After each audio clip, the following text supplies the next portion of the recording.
امام صاحب کے فتوے کی روشنی میں سارے ان کے مقلد یہ مانتے ہیں کہ جو مر گئے ہیں وہ سب سنتے ہیں، قبروں میں زندہ ہیں، بلکہ قبریں پھاڑ پھاڑ کر کے مدد بھی کرتے ہیں۔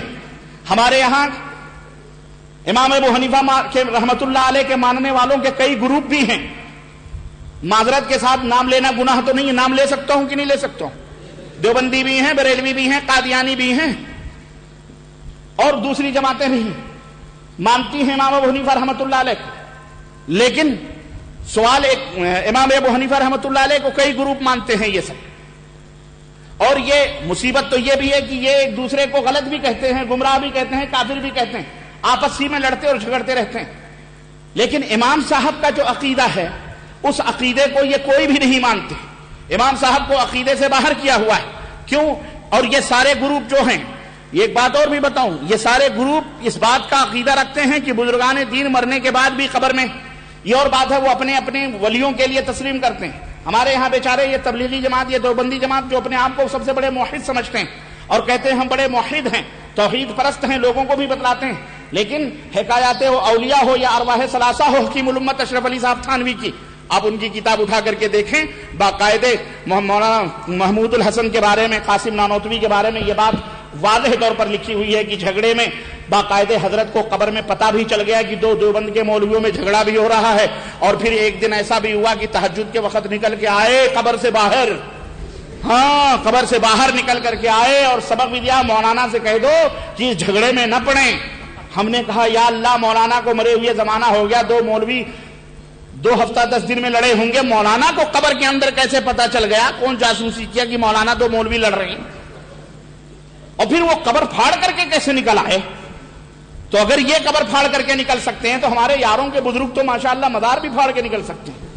ایک حضرت نے لکھا کہ اللہ کے رسول صلی اللہ علیہ وسلم کے دربار میں سید رفاعی آئے 555 میں تبلیغی نصاب کے حوالے سے، ہاتھ پھاڑ کر کے اللہ کے نبی نے باہر نکالا اور 90,000 یا 90 لاکھ لوگوں نے دیکھا، اور آپ نے سید رفاعی سے مصافحہ کیا۔ اعوذ باللہ، استغفر اللہ، یہ عقیدے ہیں، یہ عقیدے ہیں، ان عقیدوں پر کہتے ہیں کہ ہم بہت بڑے موحد ہیں۔ اعوذ باللہ، یہ سب سے بڑی گستاخی۔ عرض کرنے کا مطلب یہ امام ابو حنیفہ رحمت اللہ علیہ کا عقیدہ اس نہیں تھا۔ امام ابو حنیفہ ایسے لوگوں کو درے مارتے، لات مار کے بھگاتے، اسی لیے کہہ دیا گیا عقیدے میں امام صاحب کو ہم نہیں مانتے۔ ہم نے کہا امام تو ہمارا ہے نا، وہ ہمارا امام ہے، عقیدے کا بھی ہمارا امام ہے، اصول کا بھی اس نے عقیدے میں بھی یہ بات بتلائی، فروعات میں بھی ہمیں تعلیم دی کہ اذا صح الحدیث فهو مذہبی۔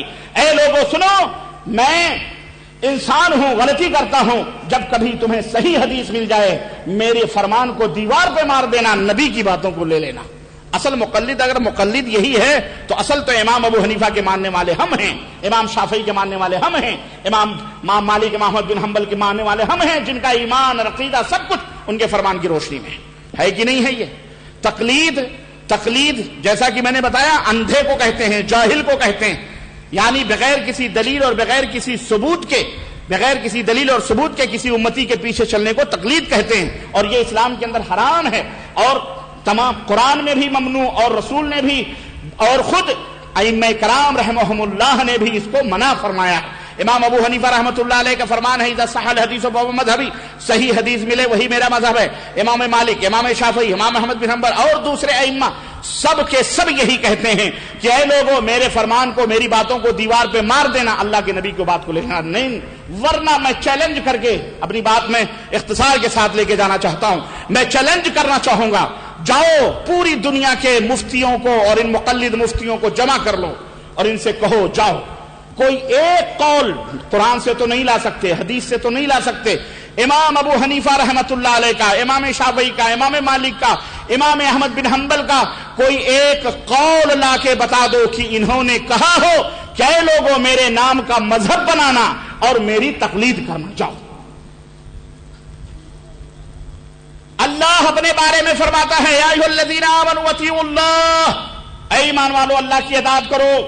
اللہ فرماتا ہے وَأَطِيعُوا الرَّسُولَ، رسول کی اطاعت کرو، اللہ حکم دے رہا ہے۔ وَأُولِي الْأَمْرِ مِنْكُمْ، اور جو تم میں اولاتے امور ہیں، حکمران ہیں، ان کی اطاعت و پیروی کرو۔ فَإِن تَنَازَعْتُمْ فِي شَيْءٍ، بس اگر تم میں کسی معاملے میں اختلاف ہو جائے، تم میں اور ان اولاتے امور میں، ان حکمرانوں میں، اب بعض لوگ کہتے ہیں اسے علماء بھی مراد ہیں، ٹھیک ہے علماء بھی مراد ہیں، مان لیتے ہیں اس میں علماء ہیں، ائمہ ہیں، مشائخ ہیں، سب ہیں، لیکن اللہ کی باتوں میں، حدیث میں، قرآن میں تو اختلاف کوئی کر سکتا ہے؟ بولو، نہیں کر سکتا ہے، بلکہ اختلاف حکمران اور اولاد امور کے اور رعایا کے بارے میں ہو سکتا ہے اختلاف. تو اللہ فرماتا ہے اگر کوئی اختلاف ہو جائے تو کیا کرو؟ فَإِن تَنَازَعْتُمْ فِي شَيْءٍ فَرُدُّوهُ إِلَى اللَّهِ وَالرَّسُولِ، اگر تم میں اختلاف ہو جائے تو ان اختلافی مسئلوں کو اللہ اور اس کے رسول کی طرف لوٹا دو.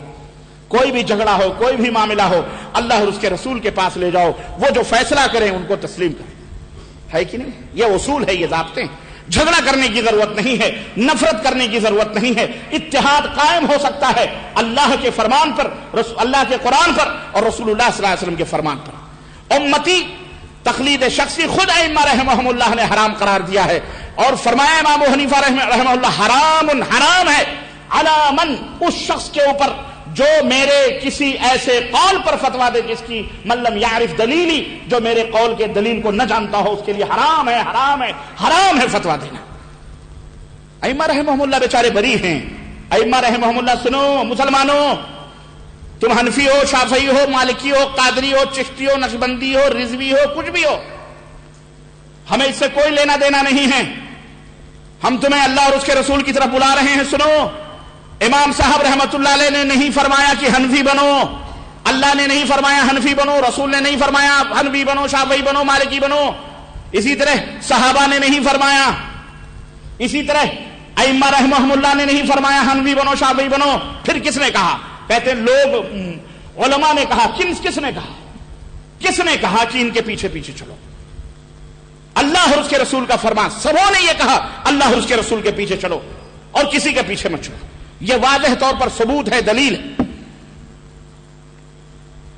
اور ایک بات سمجھ میں نہیں آتی کہ اللہ کے رسول صلی اللہ علیہ وسلم کا دین لایا ہوا 100 برس میں ختم. آپ صلی اللہ علیہ وسلم مر گئے، آپ کا دین بھی لایا ہوا وہیں اسٹاپ ہو گیا. 1300 برس تک یہ دین چل رہا ہے. یہ عجیب و غریب بات ہے. اس لیے میرے عزیزوں، میرے دوستوں اور بھائیوں، ہوش کے ناخن لو، اللہ سے ڈرو، ورنہ قیامت کا دن ہوگا. اور اللہ رب العزت نے قرآن کریم کے اندر ارشاد فرمایا وَيَوْمَ يَعَضُّ الظَّالِمُ عَلَى يَدَيْهِ يَقُولُ يَا لَيْتَنِي اتَّخَذْتُ مَعَ الرَّسُولِ سَبِيلًا. وہ دن ظالم شخص اپنے ہاتھوں کو چبا چبا کر کہے گا، ہے کاش میں نے رسول اللہ صلی اللہ علیہ وسلم کی راہ اختیار کی ہوتی. یا وَيْلَتَا لَيْتَنِي لَمْ أَتَّخِذْ فَلَانًا خَلِيلًا، ہائے میری بربادی، میں نے فلاں کو دوست نہ بنایا ہوتا. اللہ اکبر. اس دن پھر یہ افسوس کرنا کوئی کام نہیں آئے گا. اس لیے تقلید کی روش سے تو بہتر ہے خودکشی. رستہ بھی ڈھونڈ اور خضر کا سودا بھی چھوڑ دے. اب آخری بات اتحاد اور اتفاق کی.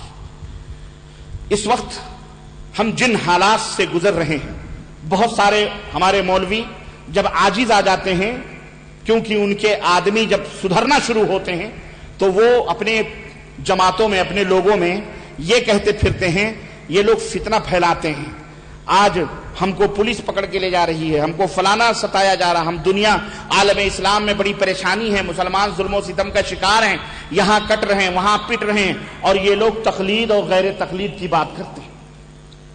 یہ کہا جاتا ہے میرے بھائیوں، میرے عزیزوں، میرے دوستوں، یہ کوئی نئے طریقے پر یہ ظلم نہیں ہو رہا. اور یہ ظلم و ستم جو ہو رہا ہے، لاگ لپیٹ کی بات مت کرو. یہ جو دعوت دی جا رہی ہے، جو لوگ اس دعوت میں شریک ہو جائیں گے، انشاءاللہ تبارک و تعالی وہ دنیا کے ظلم اور ستم سے بھی انشاءاللہ نجات پا جائیں گے انشاءاللہ. یہ ہمارا ایمان اور عقیدہ ہے. یہ ایمان اور عقیدہ ہے ہمارا کہ آج جو جوتا ہم کھا رہے ہیں، پولیس کے ڈنڈے ہمارے نوجوان پا رہے ہیں، اور آج جو ہم دنیا کے اندر ذلیل و رسوا ہیں، اس کا بنیادی سبب یہی ہے کہ نبی کے راستے کو چھوڑ کر ہم نے امتیوں کی راہوں کو اپنا لیا، فرقے بن گئے، ٹکڑے ٹکڑے بن گئے. تو نہ اللہ کی یہ مرضی، نہ رسول اللہ کی یہ مرضی. اس لیے ہمیں یہ تمام عذاب اللہ کی طرف سے اتر رہے ہیں. یہ عذاب الہی ہیں، یہ ہمارے کرتوتوں، ہمارے اعمال کا نتیجہ ہیں اللہ کے. اور اس کی دلیل سنو، ہمارے نبی حضرت محمد الرسول اللہ صلی اللہ علیہ وسلم نے ارشاد فرمایا ہے کہ نبی علیہ الصلوۃ والسلام ارشاد فرماتے ہیں، آپ نے ارشاد فرمایا مسند احمد کی یہ روایت حضرت امام احمد بن حنبل اس حدیث کو اپنی مسند کے اندر نوٹ کرنے والے کہ جعل الذلۃ والصغار علی من خالف امری، اور اس سے پہلے میں قرآن کی آیت ہے. اللہ تبارک تعالیٰ نے قرآن کے اندر ارشاد فرمایا کہ جو لوگ اللہ کی اور اس کے رسول کی مخالفت کریں گے وہ کسی نہ کسی فتنے کے ضرور شکار ہیں. فَلْيَحْذَرِ